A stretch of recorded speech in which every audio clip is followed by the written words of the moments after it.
Welcome to Healing Your Families. I like to help young moms of kids with special needs go from that frustration, stress, and overwhelm that comes with that heavy responsibility and find calm, confidence, and joy so they can achieve the quality of family life that they desire. Today I want to talk about an issue that concerns all families. Can you have a family without conflict? No. Anytime you have two or more people sharing living space, there will be conflict. There'll be differences of opinion, different perspectives. And in and of itself, conflict isn't necessarily bad. Sometimes that can deepen the relationship. It helps you understand the other person better. And in the long run, it strengthens the relationship as you recommit to loving and supporting each other. Now, contention, on the other hand, damages relationships. That brings a lot of discord and stress and unpleasantness in a family. And that's what I want to talk about right now. And I have an example right here before us. You can see it's a mother and daughter. If you can look at the bottom of the screen, there is the daughter's cell phone. The mother has just tossed it, probably took it from her daughter when her daughter brought it to the dinner table and just tossed it. And look at the mother's face. You can tell there's some contention here. When you allow contention to come into resolving your differences, you start with anger. Can you see the anger in that mother's face? We don't always make our best decisions when we're angry. And anger, we can learn from our emotions. Our emotions are just energy in motion, and we can use them to help us meet our goals if we manage them, if we correctly identify them, and then take the action that will improve the situation. Anger can be one of those tricky secondary emotions. Quite often, when we're feeling anger, what's beneath it is frustration, fear. Maybe we feel threatened. Maybe we feel envious or jealous. Well, I'm seeing frustration in this mother and anger. But when anger comes into the problem-solving equation, it also brings with it an idea that there's a right and a wrong, and it's usually my way is right and your way is wrong. And that seems to be how the mom feels here. It's adversarial. She's seeing her daughter as the enemy, and look at the daughter's face. She's probably seeing her mother as the enemy, as the problem.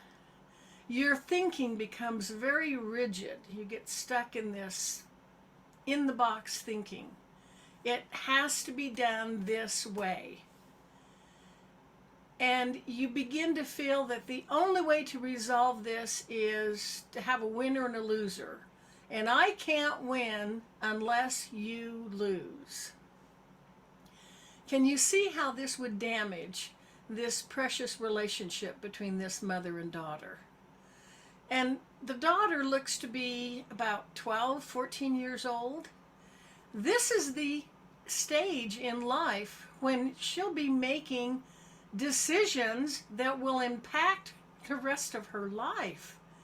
This is not a time to make your child the enemy.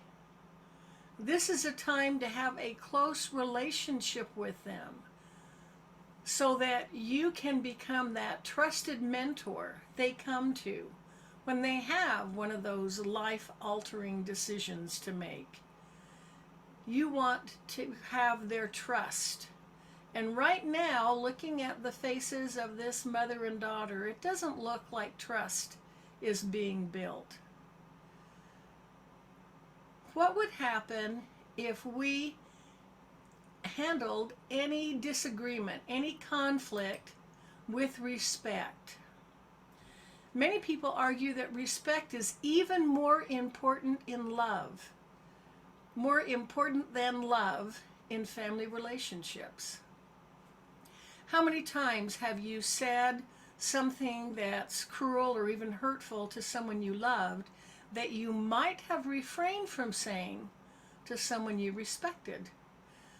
When we respect someone, we value their opinion. We care about how they feel. We want to help them reach their goals. Respect brings these things. When we respect with someone, we want to collaborate with them. We're not seeing the other person, the person who disagrees with us, as the enemy. It's the issue. We're separating the issue from the person, and the issue is the enemy. We're collaborating with this other family member to find a solution. We're getting creative in our thinking. We realize there are many options. And we're not wasting time in the blaming or shaming or name calling. We're being curious.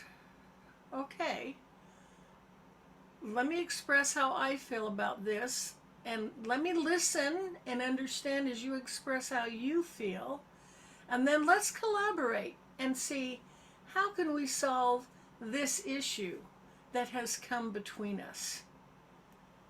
You're looking for a way everyone wins. You want to find that solution that benefits both parties. And can you see how this approach would strengthen family relationships?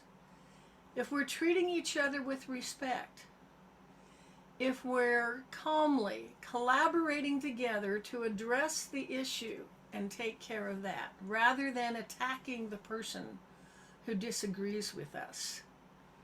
It's a beautiful concept, and I saw a practical application of it when I was growing up. I was about 11 years old. My parents had been married for 25 years by that time, and from my observation, they had a pretty good marriage.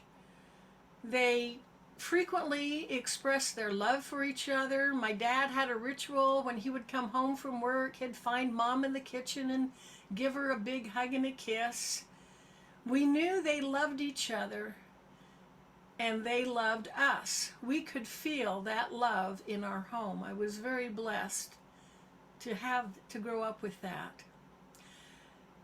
And usually, after my dad found my mom in the kitchen, he would proceed on into the living room and empty his pockets of his keys, his wallet, his handkerchief, his comb, and put them on the mantle in the living room. But one day, I observed that Mother immediately followed him into the living room and snatched them off. And it became very obvious to me that they disagreed. And what was more, it was obvious that they both felt very strongly about this. I could tell there was some emotion behind those words.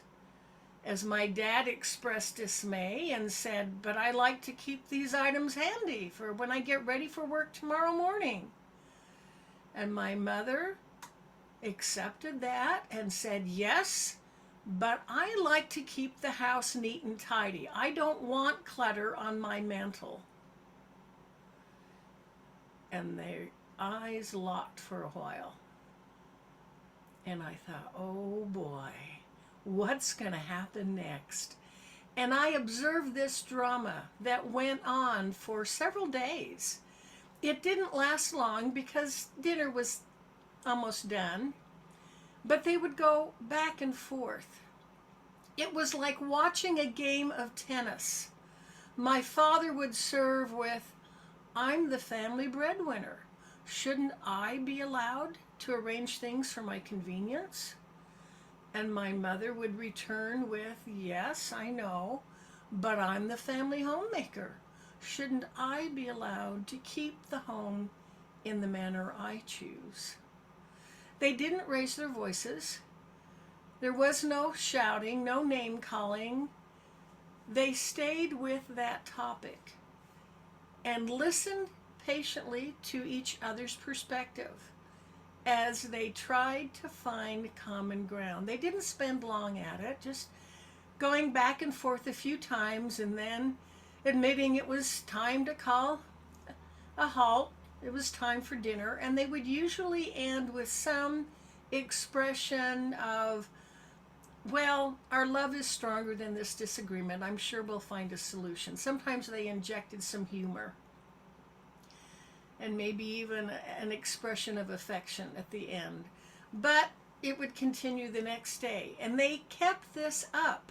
This game of tennis went on until they found a solution. My mother bought a couple of decorative wooden containers that she put on the mantle, and then my father could put all of his contents from his pockets in those dishes. It satisfied my father's need for convenience and my mother's need for neatness and order. It was a beautiful thing to watch, and I never forgot it. And I learned from that how families, how in any relationship, conflict can be resolved without hurting feelings, without anger, retaliation, or contention. Now, it takes some doing. When we become upset, angered, triggered, provoked, we tend to shift into that sympathetic nervous system. This is the fight or flight. This is where something's got to be done, and it's got to be done now. And it's effective. It's what we need when there's a crisis and we need to quickly get to safety. But it's not the best frame of mind to be in when you're making decisions about relationships. So we need to shift from that sympathetic fight or flight to the parasympathetic. It's also called the rest and digest. It's also better for our digestive system. It's better for our circulatory system. It's better for our overall health if we spend the majority of our time in our parasympathetic nervous system, where we're feeling calm, relaxed. We make better decisions, better judgments. We get along with people better. You've heard of the old count to 10. Try deep breathing. Just taking a deep breath in and then slowly letting it out. It's been proven to connect mind and body and to shift you from sympathetic to parasympathetic. So take some deep breaths. And rather than focusing on that problem, that cell phone that was brought to the table when cell phones don't belong at the table, focus on the other person in your relationship and what your desires, your goal for that relationship. You want, as your child grows, for this relationship to adapt and adjust as they grow.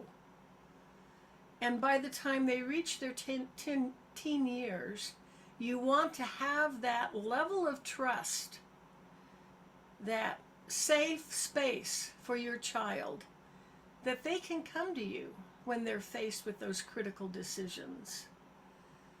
And the mother can listen patiently to the daughter about why her cell phone is so important to her, why she always wants to keep it with her. And the mother can listen to the daughter. The daughter can listen to the mother explaining why mealtimes are important to her, how she wants this face-to-face communication with her daughter, and it can be expressed in a way that the daughter understands her mother loves her and wants to have face-to-face time with her. They could reach a conclusion that the phone stays in the daughter's pocket through the meal. Maybe they could even have a container on the counter in the kitchen. And when all family members, including mom and dad, come to the dinner table, all devices go into that basket. and the family enjoys some precious time to communicate with each other, share the events of the day, express their feelings, support each other. It's a beautiful thing. I know that while we may not be able to have a family without conflict, we can definitely have a family without contention. I would like to invite you to come to my website, healingyourfamilies.com.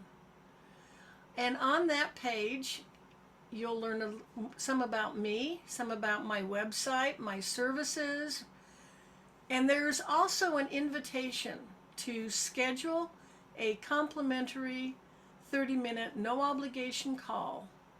I would love to hear how you're handling conflict in your family. I'd welcome feedback on my show. Do you have any recommendations for future topics you'd like to hear? You can send me a message through my website, schedule a 30-minute call, but I invite you to join in and to come to my website and to connect and let me discover how I can help you. Coming back again next week at the same time. This ends our series on handling conflict in a family. Next, we're going into a series on commitment. What are the commitments that we make to each other in a family? I'll have some amazing guest speakers. Until then, love yourself and love your family. Remember, we're making the world a better place by strengthening families. One family at a time. Start with your own. I'm Emmalou Penrod at healingyourfamilies.com.